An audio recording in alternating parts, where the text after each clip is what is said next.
Al deze beuken hebben één ding gemeen. Ze gaan over vastelavond. Dat vind ik echt een fantastisch feest, al vanaf dat ik een jongske was. Ik kan daar helemaal in opgaan. Al rap waren er waar ik ook helemaal in op kon gaan, dat waren lezen. Die twee dingen moesten een keer samen gaan, verhalen en vastelavond. Daarom ben ik in de Nederlandse literatuur gaan zoeken naar verhalen over vastelavond in Limburg. Onder de bemoste bogen van de oude stadsmuur stond een meisje saxofoon te spelen.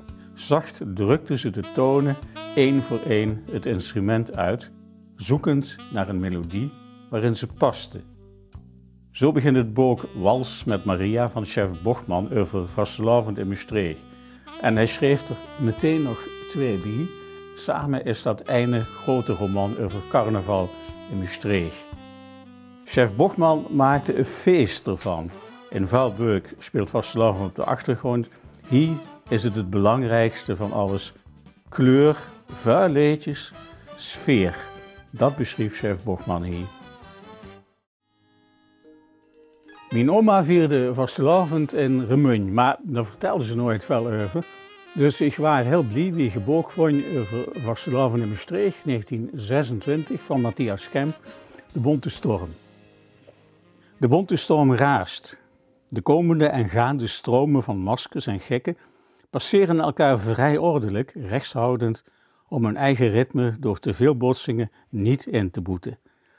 In het boek gaat het om een jonge man en een jonge dame. Dat moet een stel waren, hebben de moeders bedacht. Dat gaat gebeuren, maar met vastelavond vlot dat niet helemaal. Beetje drama, maar uiteindelijk komt het goed, dan is de bonte storm gaan liggen.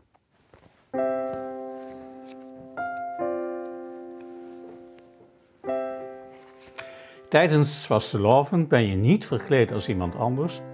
Tijdens vastelavond ben je eindelijk jezelf. Dit is het begin van de grote carnavalsroman Naar de overkant van de nacht van Jan van Mersbergen. De pater zegt, je bent nodig hier, je moet de mensen overzetten. Dat is wat ik ga doen. Ik ben de vastelavonds veerman. Het feest tijd hier weer gans op de voorgrond, maar ook de dramatische problemen van Ralf, de hoofdpersoon. Hij zoekt troost, hoopoog, in vastelavond in Venlo. Je kunt het schon horen in het liedje dat Frans Pollux over dit boek geschreven heeft.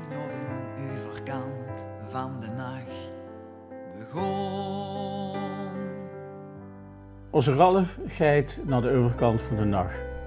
Veel lezers verblijven achter zonder te weten wie. Maar er zijn genoeg verhalen voor en over vastelavond. Die staan allemaal in het boek dat ik gemaakt heb.